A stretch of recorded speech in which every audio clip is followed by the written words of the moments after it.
TVC News at 4. Well, today is International Literacy Day, and it is celebrated worldwide to emphasize the crucial role of literacy in building a just, peaceful and sustainable society.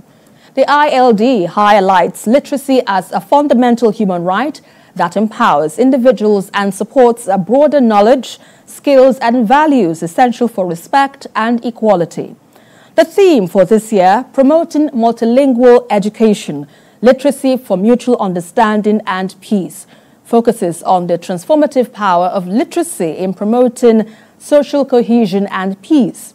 The global celebration will be held in Yaoundé, Cameroon on the 9th and 10th September and will feature conferences, awards and discussions on literacy landscape in Africa.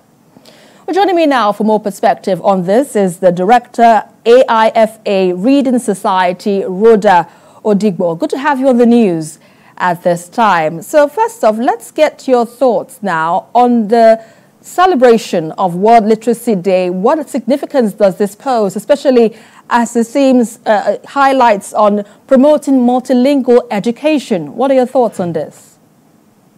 I think it's so every year we celebrate this for many years, those of us who have been in education. And I think particularly for this year, it has come to a significant theme that discusses human rights. By that perspective, it's human rights from the perspective of using one's first language to access education.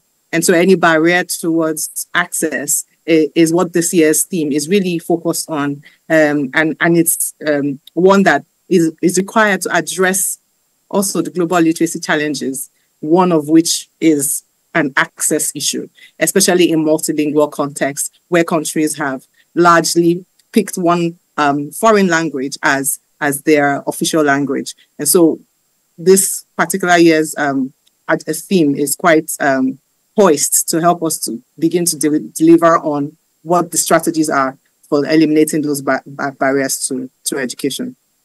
And in addressing this barrier, we understand that in Nigeria particularly, we have about 10 million children that are out of school, and this poses a gap in terms of literacy for those who need it at the most. For instance, those in the northern region, particularly who are affected by the insurgency. Talk to us on how you think we can close this gap, you know, taking in a cue of what this day celebrates, World Literacy Day. I mean, there are specific things that a number of people have started to do in closing the gaps. There's something we say in education is really about integration. And so when we think about integration, we say, look, when you get into the classrooms and you start to teach, whatever you want to do with that, ensure that you use the language of the environment to explain whatever you're teaching.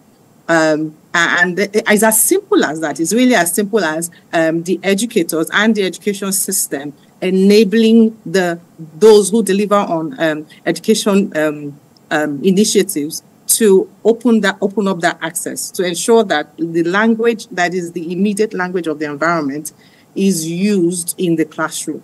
And it's not to say that it must always be, again, multilingualism has many benefits. There's cognitive benefits, which says that students tend to have improved cognitive flexibility, because when you learn multiple languages, it enhances those cognitive skills like problem solving and critical thinking, and also multitasking. So it's as simple as going into the schools, even if you have a textbook that is in English language, being able to use that language, that is having the people and the structure that enables you, whoever is delivering on the learning, to use the language that the students can understand. And that way, even children that are out of school and initiatives that are addressing out of school issues can also help to use the same medium and bring the students back to some form of learning wherever they find themselves. Yeah, it's a very good way you put it there. But, you know, there are some hindrances to this. For instance, we have culture, we have belief systems. So how can we navigate this challenge, particularly in those areas where they see education as not for everyone? And so in this case now, multilingual in this aspect, it's seen as though as a way out of this situation. But how much more do you think, or what kind of strategies do you think can be implemented to ensure that everyone gets the basic education? So it's one of the things that I often like to share is that I don't know that it's always true that students don't want to or students and their families don't want their children to get an education.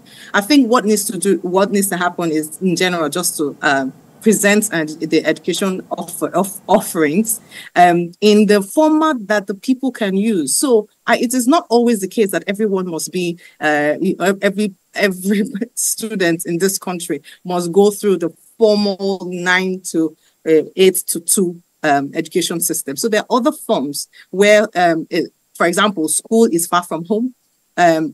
It can be expensive to go to school. It's actually interesting to note that some students cannot get to school because it's far. They can't get to school because they have to feed. They can't get to school because their families can only afford to take one or two of their children to school. And so we need to take first of all making the offering of education palatable, for lack of better words, to families. I know that there are in some countries that a number of things have been tried. I think in Bangladesh and a few other countries where there is this exchange for skill and work. For every time you attend a targeted program that is addressing literacy or closing the out-of-school gaps. So there are multiple initiatives that could be tried. And I think it just takes one who is honest and serious, and a government that is honest and serious, to meet with the community, meet people at the community level, discuss the strategies that works for them, and then see how you can use the science of learning, really. Like, how long does it take for someone to close their literacy gap? How long does it take for someone to close their numeracy gaps? We know these things in education. They're not like big, there are papers out there that have this information. It's really just to get there and discuss at the community level, plan at that community level, and design programs that suit them. All right, and that's where we have to leave it for now. Thank you so much, Director, AIFA Reading Society, Rhoda Odibo. AIFA Reading Society. All right, thank you so much for your time with us on the news at 4. And now let's turn our attention to Lagos State, where the government, through the Ministry of Energy,